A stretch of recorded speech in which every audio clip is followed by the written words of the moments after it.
My name is Evans Gore Semelango. I am a Kenyan of goodwill. The president asked us to support those people, families who are vulnerable. And as an individual, I'm a Kenyan citizen, law-abiding Kenyan citizen, and I feel that I can share the little I have with other Kenyans and those vulnerable families. Now, the plan I have is also to work with the leaders who are elected and those who are working within the communities, because they are the best place to identify those vulnerable families. I would pretend that I know all vulnerable families. That would be wrong. So the best is to work with community leaders and elected leaders within communities where those vulnerable families live. I have therefore today met the leaders of within the Mathare area to be able to plan with them. They have given me a database of members of vulnerable families. So we are organizing a package. So it will be going as a package, which has the basic necessity. We call them survival kits, which has rice, unga ngano, salt, cooking oil, sugar, and a soap also, so that they are able to clean their hands. And some safety gadgets like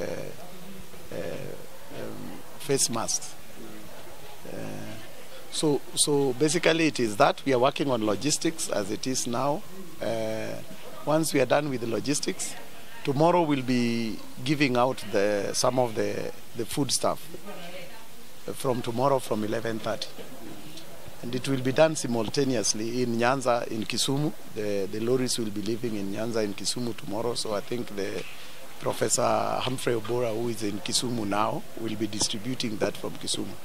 I would be able to give it out here. The government has advised there's some safety measures. So we have agreed with the leaders that they will be distributing house to households, house to house, so that we reduce the congestion. It is a challenge, but the best way is to work with the leaders who are already know those vulnerable families. So I think that is the best way to do. Otherwise, I'm urging other Kenyans of goodwill, it doesn't matter how much you have. As little as you have, you can be able to share. A family package basically is going for about 1,500. And that would be able to feed a family for the next 1 month. So we will do this continuously. There are also members of those vulnerable families who are unable to pay rent. I've been trying to work with my team here to ensure that we pay rent directly, either to the head of the family or pay rent to the head of the family or to the landlords directly. So basically that would be able to give some rental relief. My request to the president is to basically give an order to landlords not to evict any vulnerable family who are unable to pay rent. That would go a long way. They have done so in Ghana. I think we can be able to do so. They have also done that in Uganda. I think basically the president's voice is powerful, and he can be able to request that we do not allow any vulnerable family member to be evicted by any landlord.